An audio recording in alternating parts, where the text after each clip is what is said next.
왜 매출은 늘고 있는데 통장 잔고가 주는 거야? 세금을 내려고 하는데 돈이 없네? 이게 말이 안 되는 거거든요. 안녕하세요. 10년차 프리랜서 마케터 이은지입니다. 안녕하세요. 누구나 회계할 수 있도록 돕는 회계 작가, 회계 강사, 가게를 운영하는 자영업자 윤정용입니다. 창업 1년 만에 폐업하는 일이 한 37%거든요. 굉장히 힘들죠. 우리나라는 또 이렇게 자영업비율도 굉장히 크기 때문에 그럼에도 불구하고 내가 치열한 이 시장에 들어오고 싶다면 기본적으로 회계에 대해서 좀 알면 좋겠다. 회계? 쉽게 말해서 돈이 나가고 들어온 건 세마는 건데 이거를 잘 관리 못하시는 사장님이 굉장히 많이 봤어요. 사업을 하고 나서 이걸 깨달아 버리면 그쵸, 네네. 늦는 거죠. 초장에 내가 들어간 초기 투자금과 투자금을 다 회수시킬 수 있는가, 이런 것들을 시뮬레이션 돌려가지고 네. 사업을 시작해야 되지, 그런 생각 전혀 안 하면 문제가 발생한다는 거죠. 저처럼 숫자랑 거리가 먼 사람은 네. 회계라는 단어만 들어도 진짜 현기증이 나고 당연하죠. 너무 어려운 느낌이 드는 것 같아요. 가계부 쓰는 거 똑같은 거예요. 얼마 벌었고 얼마 썼고 얼마 남았는지 이걸 계산하는 게 회계예요. 그럼 매일매일 꾸준히만 그렇죠. 하면 되나요? 네.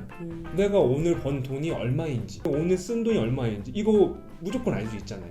그 계산해주는 포스 단말기가 있고, 쓴 돈의 경우에는 신용카드를 결제하거나 돈을 입금했거나 내역이 다 있잖아요. 그 매출 현황과 매입 현황을 잘 기록하면 하나의 손익계산서가 만들어지는 거예요. 이거 하나만 잘 만들어도 세금을 낼 때도 내가 얼마 정도의 세금을 내겠구나, 이미 세금 계산도 되고, 제일 중요한 거는 이번 달에 이익을 냈는지 손실을 냈는지 이걸 알고 가야 되는 거죠. 이런 장부를 기록하지 않으면 내가 장사를 하면서 빵꾸가 나는지 돈이 점점 늘어나는지 알 수가 없다는 거예요. 왜 매출은 늘고 있는데 통장 잔고가 주는 거야? 세금을 내려고 하는데 돈이 없네? 이게 말이 안 되는 거거든요. 그래서 회계라는 거는 당연히 하는 거고, 그냥 우리 컴퓨터에 깔려있는 엑셀을 이용해서 만들 수도 있고, 아니면 뭐 요즘에 광고 많이 나오고 있는 그 한 달에 얼마씩 내면 이용할 수 있는 자비스 같은 거, 그런 것도 이용할 수 있고. 얼마 빠져나가는지 다 적어보니까 돈이 나간다라는 건 알았거든요. 네. 그 다음에 네. 뭘 해야 되는지 모르겠어요. 얘를 어떻게 활용하는 그러니까. 건지 모르겠는 거예요. 그렇죠. 그러니까 가계부를 쓰시는 분들 이야기 들어보면 그 가계부를 다시 보냐 이거예요. 수입과 지출이 자동으로 기록됐는데 이걸 다시 보냐는 거죠. 바둑 경기 할 때 끝나고 뭐 하죠, 선수들이? 바둑 끝나서 수고하셨습니다 하면서 다 자리 뜨나요? 끝나고 다시 테이프 돌려보죠. 테이프 돌려오는 건 아니고 그래. 다시 수를 다시 두는 거죠. 아. 복기를 합니다. 복기를 하는 이유는 이제 내가 여기서 졌구나, 내가 이겼던 수는 이런 수구나, 마치 복습하는 것처럼 하는 거예요. 네네. 이게 뭐냐면 결산이라는 거예요.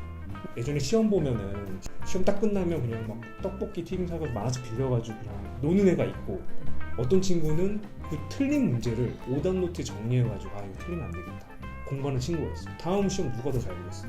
당연히 오답노트 정리하는 거죠. 이게 바로 결산이거든요. 내가 돈을 썼고 내가 돈을 벌었는 거를 현황을 기록을 해서 손익계산서라는 오답노트를 딱 만들어야 돼요. 손익계산서를 작성하다 보면 보이지 않는 비용이 있어. 여기서 비용이 늘어났네. 전달의 손익계산서랑 비교해서 증감을 확인할 수가 있죠. 돈을 벌기 위해 도와주는 비용들이 무조건 있어요. 네네. 프리랜서 때 돈 제일 많이 들어가는 거예요.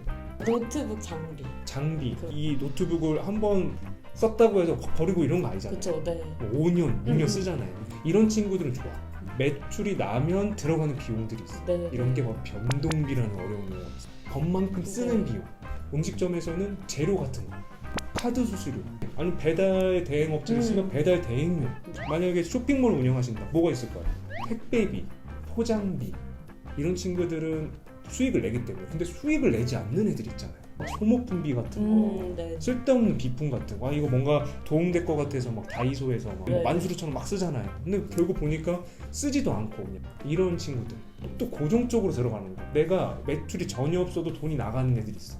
전기세. 그렇죠. 전기세, 휴대폰. 만약에 직원을 고용하고 있다, 손님이 없어도 인건비는 나가야 되는 거예요. 제일 큰 게 이제 임차료. 손익계산서를 통해서 비용을 줄인다고 하면은 변동비는 번만큼 내는 거니까 당연한 거고, 네네.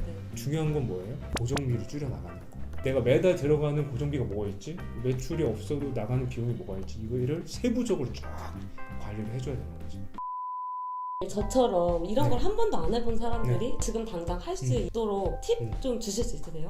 첫 번째는 내가 얼마를 벌어야 얼마가 남길 수 있느냐 예상 손익표를 작성해봐야 돼요. 예를 들면 4천만 원 투자했다 이러면 내가 장설을 했을 때 몇 년 후에 이 투자금을 다 회수할 수 있지?